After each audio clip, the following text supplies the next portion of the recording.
Good morning guys. Our menu for today is magluluto naman tayo ngayon ng gulay. Magcha-chop suey tayo ngayon. So ito yung mga ingredients natin guys. This is bawang, sibuyas, ayan, pamintang buo, siling green, din na gulay, and then ito ang ating liver at gisay na pangsahog natin. And then ito yung ating with its pampalapot. Ayan. So gisa na natin guys.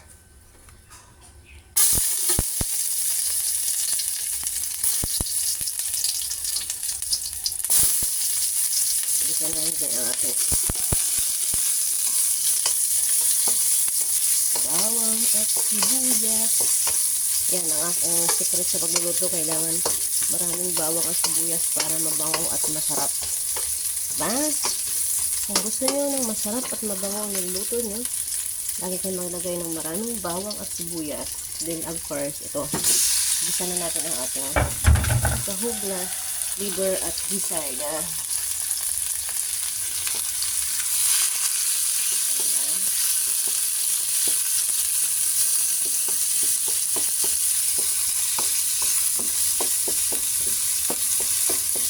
Ayan na siya.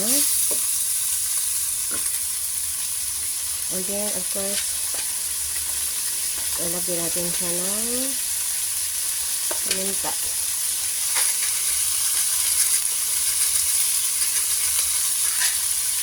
Kailangan ko na bumili na paminta at wala na yung pamintang buo ko. Kunti na lang.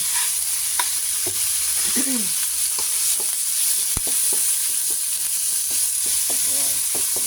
Isa natin. Luto na yan guys, yung gisay kasi ilalambot ko na yan. Yung liver na lang lulutuin natin.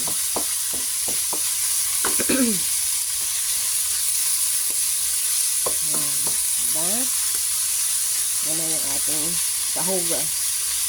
Sa ating chop suey. So, kailangan natin yun. Lagyan siya ng seasoning. Yung magic sarap natin. Ilagay na natin para ma-absorb yung lasa din sa meat. Pakulaan muna natin yan. Pakuluan. Diba?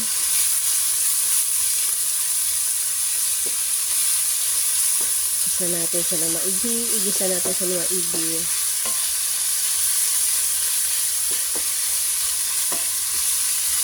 Nagisa na natin yan. Lagay ko na yung ating siling green.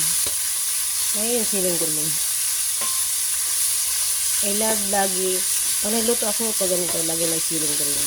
Para may twist na medyo. Pero hindi ko siya hinahati kasi mga anak ko ayaw nang maanghang. So, ako na lang yan. Pag luto na siya, saka ko na lang siya dudurugin din sa plato ko. Diba? Tapos yan. Lagyan ko siya ng konting water.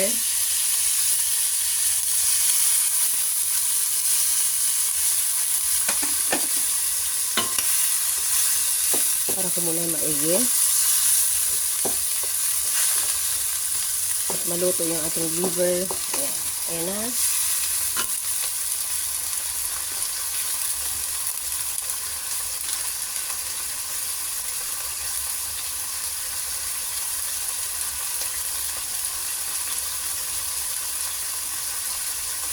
Lagyan ko na itong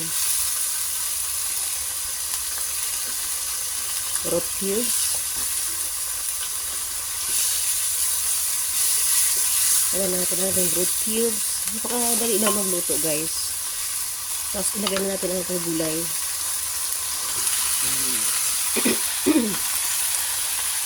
Next na yun, mga gulay na pang chop suey. Nandiyan ang broccoli. Nandiyan siya lahat na. So, lulutuin natin yan. Haluin natin.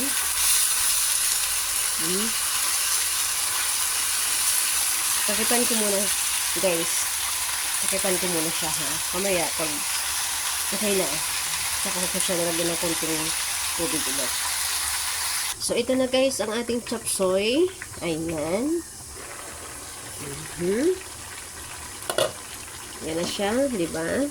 Yummy. So, nalagyan ko siya ng konting toyo. Kasi hindi ako gumagamit ng salt. Tuyo na lang.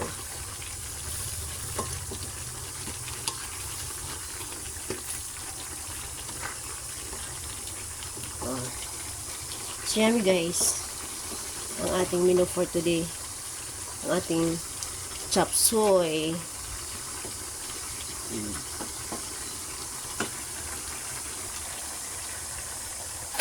Tikman ko lang siya yung lasa ng ano niya, sabaw niya. Yummy, yummy.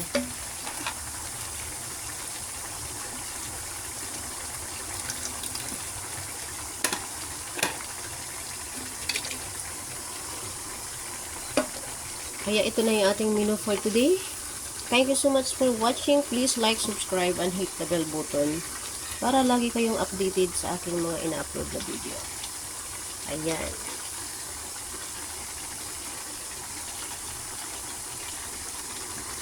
Thank you so much for watching. Diba? Tapos ilalagay ko na rin pala yung ano, yung pampalapot.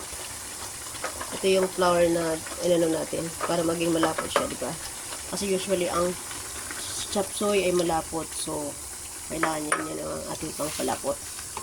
Pampalapot sa sabaw. Lagay na natin. Ayan.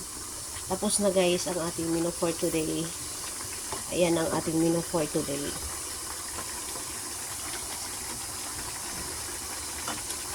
It's yummy, yummy.